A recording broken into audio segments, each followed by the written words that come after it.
Mr. Speaker, I rise to ask a question concerning whether the Liberals have the courage to reverse the course of this financial crisis.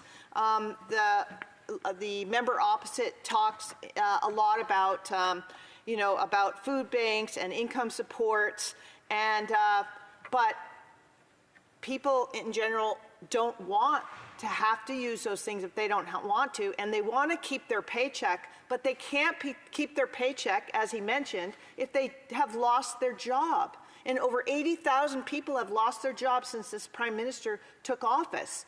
I think the Liberal Party has been, and the member opposite has been talking a lot about tax cuts to a lot of Canadians since they've been in office. But remember, you can't have a tax cut if you don't have a job. And over 80,000 people have lost their jobs. So he can talk about, and their party can talk about, oh, well, we're going to have food banks for them. We're going to have dental services. But people just want to take care of themselves. They want to be able to afford to put food on the table themselves by keeping their job. So last month, the Parliamentary Budget Officer revised Canada's economic outlook downward and delivered a warning we can't afford to ignore. He said, according to the PBO, our growing deficits are alarming, stupefying, shocking, unsustainable. I don't think he's making that up, and those are shocking statements. He says, while Canada has not gone over the edge, it is looking over the cliff. So this new Prime Minister, with the new Prime Minister, these Liberals have nearly doubled the deficit spending since March. And so this year's deficit is projected at $68 billion, far exceeding the $40 billion ceiling Justin Trudeau promised last year. But instead of reversing course, this government has committed to even more spending, and ordinary Canadians are shouldering the costs.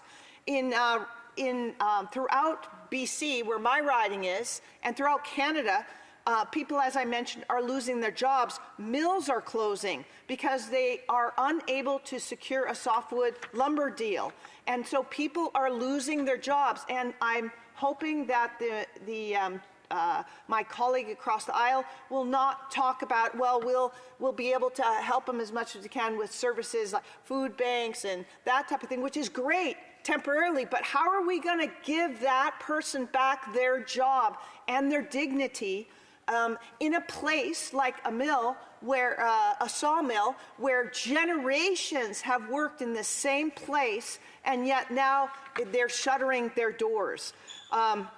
Canadian families are falling behind. Their paychecks buy less at the pump, at the grocery store, if they still have a paycheck. Generations of families, again, who are losing, who have worked in a certain workplace, are losing their jobs. They don't want a handout. They want to keep their jobs. I know I've repeated that, but it seems like the Liberal Party, doesn't understand that it's great to have safety nets, but let's keep these businesses going, and by being fiscally responsible.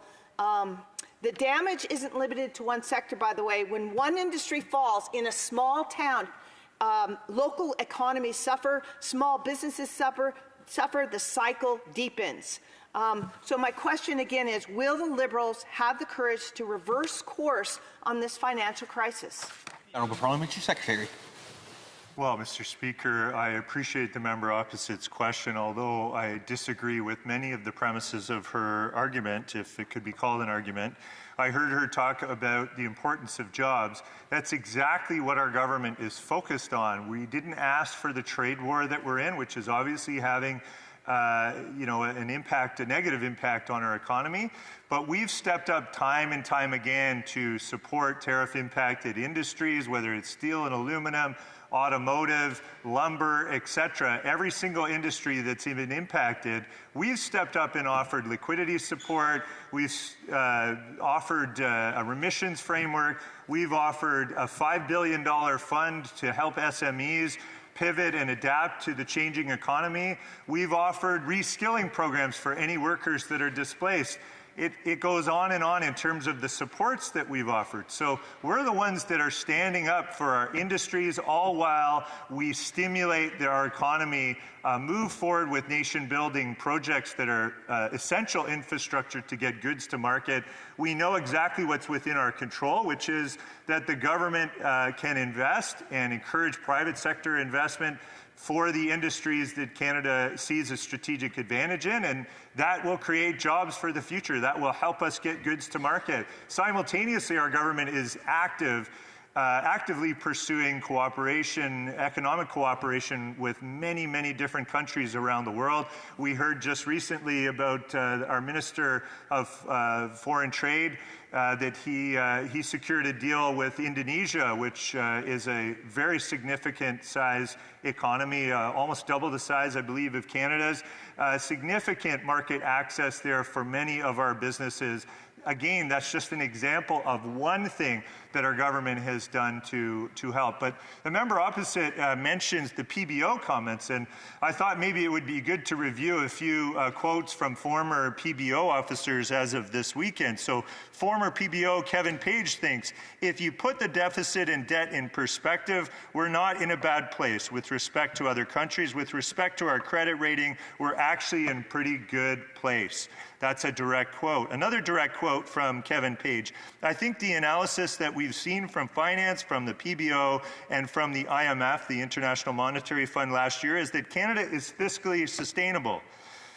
Another quote from Kevin Page. Well, I think the language from the current parliamentary budget officer, Mr. Jason Jock, is just wrong, and he should walk that back, quite frankly. He should tell people that our fiscal situation is sustainable. How about another one from Kevin Page? I think it's definitely inflamed certain passions around Canada's fiscal situation that I think are not consistent with the numbers, said Kevin Page. Another one from the former PBO.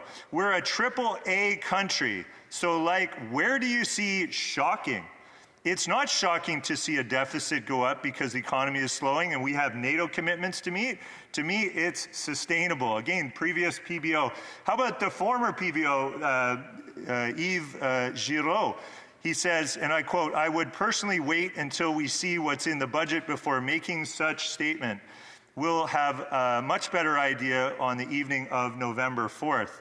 So these are comments from two well-respected former PBO officers that have obviously conflict with the interim PBO, but it just goes to show you that there's many credible experts out there, including the Bank of Canada governor, who thinks that our fiscal plan and new fiscal budgeting framework are ways in which to stimulate the Canadian economy, create that virtuous circle between investment and economic growth. That's going to create jobs.